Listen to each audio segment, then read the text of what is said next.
Another threat to our country is climate change. 2015 was the hottest year on record, and the science is clear. It's real. It's wreaking havoc on communities across America. Last week's hurricane was another reminder of the devastation that extreme weather can cause, and I send my thoughts and prayers to everyone affected by Hermine.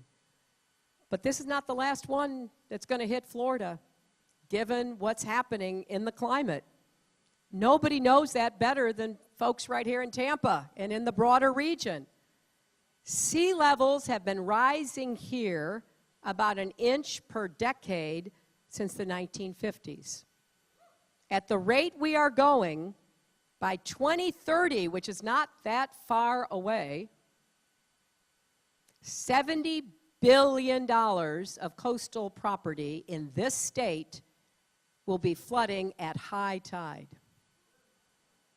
And whenever our infrastructure is threatened, so too is our homeland security.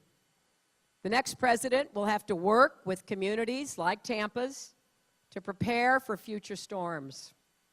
When I'm in the Oval Office, I'm going to work with local leaders to make smart investments in infrastructure to help protect regions from flooding and other effects of climate change. I'm going to continue to work on the international and national level to try to turn the clock back, to stabilize and reduce emissions even more, to try to gain more time, but we're going to have to begin working immediately on mitigation and resilience and prevention as well. And what about Donald Trump? Well, he doesn't even believe in climate change. He says it's a hoax invented by the Chinese, and he says, quote, "You can't get hurt with extreme weather."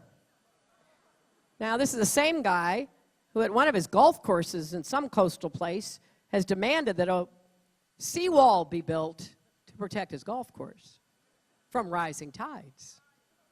So it's all fine if it affects Donald, but if it affects the rest of humanity, he could care less. If it affects people who lose their homes or their businesses that took a lifetime to build, doesn't matter to him. When it comes to protecting our country against natural disasters and the threat of climate change, once again, Donald Trump is totally unfit and unqualified to be our president.